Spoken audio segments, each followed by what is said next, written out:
Halo guys, kita ada di sesi Q&A. Kali ini saya mau bacakan pertanyaan dari beberapa subscriber. Demikian, Bang, di zaman akhir ini apa yang paling perlu atau wajib dilakukan agar kita bisa siap-siap? Oke. Nah, di zaman akhir ini yang paling penting itu adalah seperti yang ditulis dalam kitab Ibrani 10 ayat 25 dikatakan, janganlah menjauhkan diri dari pertemuan ibadah yang ada seperti yang dibiasakan oleh beberapa orang, tetapi kita harus saling menasehati dan makin giat melakukannya menjelang hari Tuhan yang makin dekat. Nah, ini kawan-kawan, jadi apa sih yang paling penting dilakukan di zaman akhir ini atau di akhir zaman? Yang paling penting dilakukan itu yang pertama ya, itu adalah jangan jauhkan diri dari pertemuan ibadah. Jangan nggak ibadah seperti banyak orang ya. Tadi Tuhan berkata di ayat itu seperti yang dia biasakan oleh beberapa orang. Nah, ini memang benar, menjelang Tuhan datang justru orang makin ogah untuk ibadah, ya kan? Nah, apa sebabnya orang ogah ibadah? Nah, begini, ada beberapa hal ya kawan-kawan. Ada yang banyak sekali orang nggak ibadah itu karena alasan pekerjaan, ya, karena hari Minggu dia kerja. Kemudian nanti ada juga yang alasannya macam-macam. Justru dia bilang inilah waktu saya healing, ya. Jadi dia mau jalan-jalan, mau tidur-tiduran di rumah dan sebagainya. Nah, ini nggak bener ini, karena banyak orang justru akan melakukan hal-hal yang tidak sepatutnya. Beberapa juga tidak peduli akan Tuhan sehingga dia sudah tidak ke gereja ketika hari Minggu, seperti yang dikatakan dalam kitab Matius pasal 24, kasih menjadi dingin.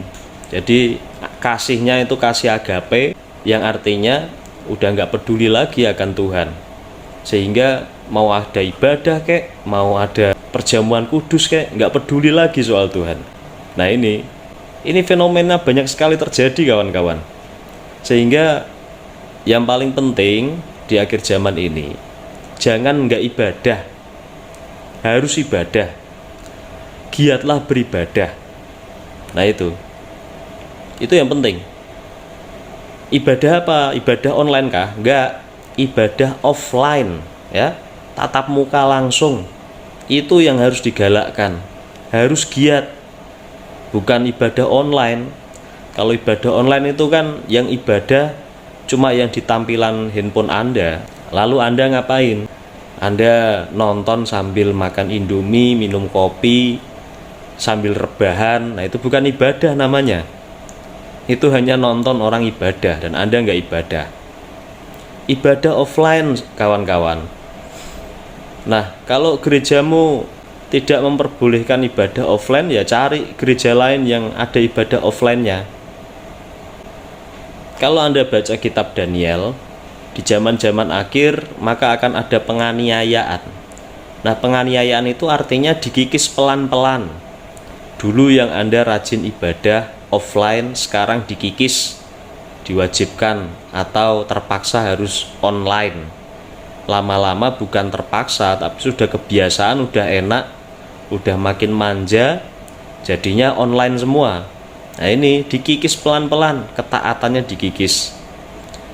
Ibadah online itu perlu kalau situasi mendadak sesekali, tapi kalau tidak, ya harus offline saudara, dan giatlah offline. Maka gereja-gereja bukalah ibadah offline. Kalau pertemuan di gedung ibadah tidak boleh, ya buat pertemuan di tempat-tempat lain, di rumah-rumah kek atau bagaimana, masih bisa, ada banyak cara kok. Tuhan Yesus juga membuat ibadah tidak harus di gedung ibadah kan. Adakan ibadah offline dan jangan jauhkan diri dari pertemuan ibadah. Kenapa? Karena di pertemuan ibadah itulah nanti Anda akan diberi masukan-masukan, saudara, ya. Anda akan dapat masukan-masukan sehingga Anda tetap terjaga imannya di zaman-zaman akhir ini. Nah, Yang perlu juga kawan-kawan, ya kan? Lewat ibadah itulah imanmu terus bertumbuh, Anda akan terus dapat dukungan dari sesama.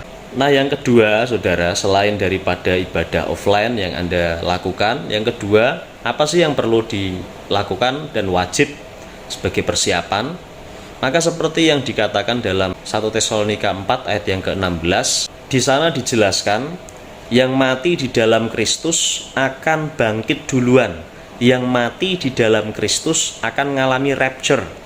Nah, kalau Anda mau mengalami rapture, Anda harus hidup dan mati di dalam kondisi di dalam Kristus, bukan di dalam Yesus.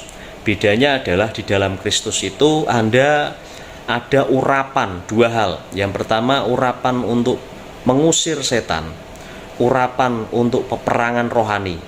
Yang kedua, urapan dalam penjangkauan jiwa-jiwa, karena Kristus itu adalah Mesias.